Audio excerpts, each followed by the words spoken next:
বর্ষার বিদায়ের সময় ফের জলবাহিত রোগে আক্রান্ত কামারহাটি পৌরসভার বিভিন্ন ওয়ার্ড, চিন্তায় পৌরসভা। বর্ষার বিদায় নেওয়ার আগেই ফের একবার জলবাহিত রোগে আক্রান্ত কামারহাটি পৌরাঞ্চলের বিভিন্ন এলাকা। জানা যায়, এদিন কামারহাটি পৌরসভার 27 নম্বর ওয়ার্ড, 10 নম্বর ওয়ার্ড, এই দুটি ওয়ার্ডে প্রায় বেশ কিছুজন জলবাহিত রোগে আক্রান্ত হয়েছে। পৌরসভার কাছে খবর পৌঁছানো মাত্রই পৌরসভার পক্ষ থেকে স্বাস্থ্যকর্মীর মাধ্যমে সচেতনতা শিবির চালানো হচ্ছে। এছাড়াও ওইসব এলাকায় পরিশুদ্ধ পানীয় জলের ট্যাঙ্কের ব্যবস্থা করেছে কামারহাটি পৌরসভা। আক্রান্তদের মধ্যে কিছুজন বাড়িতেই চিকিৎসাধীন, আবার কিছুজন হাসপাতালে ভর্তিও রয়েছে। এলাকার মানুষের অভিযোগ, পৌরসভার জলের ট্যাঙ্কে দুর্গন্ধ, এই জল খেয়ে অসুস্থ হয়েছেন তারা। ইতিমধ্যেই পৌরসভার পক্ষ থেকে জলের নমুনা সংগ্রহ করেও নিয়ে যাওয়া হয়েছে। এদিন সকাল থেকেই গোটা অঞ্চল জুড়ে স্বাস্থ্য বিভাগের কর্মীরা পরিদর্শন করছেন এবং স্থানীয় মানুষজনদের সাথে কথাও বলছেন।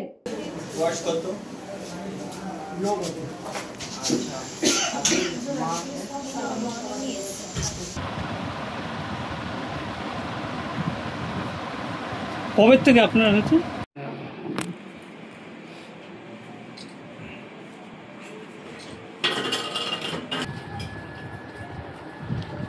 তোমার এখন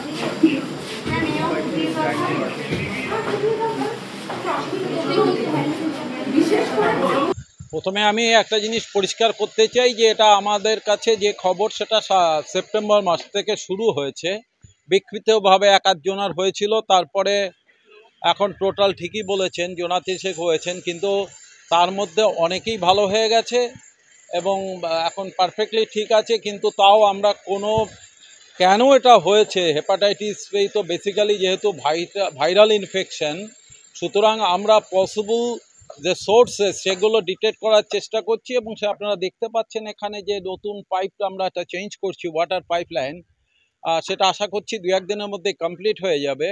এবং এছাড়া আমরা 5টা জায়গা থেকে ওয়াটার স্যাম্পল নিয়েছি, যেটা রিপোর্ট আমরা পেলে পরই আমরা যদি আরও স্পেসিফিক কোনো মেজার নিতে হয় সেটাও নেব। আমাদের ক্যাম্প আমরা চালু করেছি, ক্যাম্প চলছে আমাদের। এর বাইরে যেটা আমরা খোঁজ নিয়েছি, হসপিটালাইজেশনে অনেকে গেছেন, কিন্তু এই মুহূর্তে জাস্ট একজনই হসপিটালে আছেন, ওয়ানসাম স্নেহা মণ্ডল আছেন, বাকি কোনো পেশেন্ট ওখানে নেই এবং সেও স্টেবল আছে।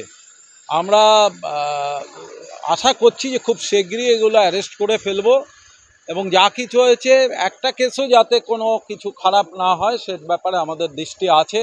এবং আমাদের ডিস্ট্রিক্ট হেলথ অথরিটি আমাদেরকে বিভিন্নভাবে হেল্প করছেন। আমরা ওনাদেরকেও রিকোয়েস্ট করেছি at least water tested the basic reasons of this hepatitis, সেটা কেন হয়েছে, কোন জায়গার সোর্সে হয়েছে, সেই ওয়াটার বিভিন্ন জায়গা থেকে 5টা সোর্সের টেস্ট দেওয়া হয়েছে এমার্জেন্সি বেসিসে। আশা করছি রিপোর্ট পেলে আরও আমরা একদম অ্যাকিউরেট কাজ এগোতে পারবো। But all possible efforts two resist that disease or spreading of disease has been maintaining by us. এলাকায় অনেক বাচ্চা, তাদের হচ্ছে 27 নম্বর হরিচরণ রেজিস্ট্রির ভেতর অনেক মানুষ থাকে, তাদের অনেকের হয়েছে। একটু বেরিয়ে গিয়ে সামনেতে হরিচরণ রেজিস্ট্রির এই মুখটা, এখানে গিয়েও দেখবেন আপনি যে ওটা 20 নম্বরে 20-1 এখানে সুজিতদা বাড়িতে হয়েছে। এরকম চারদিকেই জন্ডিসটা হচ্ছে। এখন জন্ডিস মূলত যে জলের যে সমস্যা, জলের সমস্যা আমাদের অঞ্চলে আছে। আমাদের অঞ্চলে 2টো জল কম্পাইল হয়, একটা জল হচ্ছে গিয়ে আমাদের ওয়াটার ওয়ার্কস দেয়, আর একটা জল হচ্ছে আমাদের এই ডিপ টিউবওয়েলগুলো থেকে জল উঠে সেই জল যায়। এটা 5-6 হয়ে গিয়ে জলের যে কোয়ালিটি সে কোয়ালিটি থাকছে না এবং আমরা এর জন্য সাধারণ মানুষরা সাফার করছি।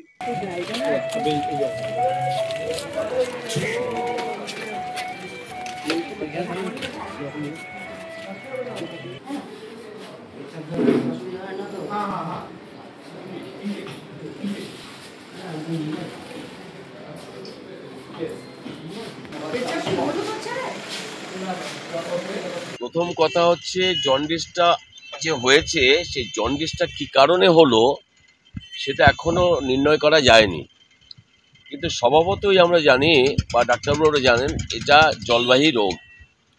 তো সেই জলের জন্য হচ্ছে, সেটার জন্য কিন্তু আমরা এবং কেএমডিএ সকলে মিলেই পাইপগুলোকে যেখানে জলের পাইপ আছে সেগুলোকে দেখছে কোথাও লিকেজ আছে কিনা, ইত্যাদি নতুন পাইপ বসানো হচ্ছে এবং সিএমএইচের অফিস থেকেও তারা আসছেন। অর্থাৎ কিনা তারা যাদের জন্ডিস আক্রান্ত হয়েছে তাদেরকে ওষুধ দেওয়া, তাদেরকে ফুটিয়ে জল খাওয়ার জন্য বলা হচ্ছে। পৌরসভা জল পাঠাচ্ছে, আপনারা ওই জল খাবেন না ওইখানে। কিন্তু আমরা এখনো নির্ণয় করতে পারিনি যে জন্ডিসটা কিসের থেকে হচ্ছে। তো এখনো কাজ চলছে, কিন্তু যেসব মানুষদের হয়েছে তারা চিকিৎসার মধ্যেই রয়েছে। আমি আশা করি আজকের মধ্যেই আবার জল আমরা ইয়েতে পাঠিয়েছি। একটা তো ব্লাড টেস্ট করে দেখা গেছে, আবার আমাদের জলটাকে আমাদের করার জন্য টেস্ট করার জন্য গেছে, জলে কি ভাইরাস রয়েছে। তো ওটা আজকের মধ্যেই আমরা নিশ্চিতই একটা নির্ণয় করতে পারবো যে কোথা থেকে হচ্ছে।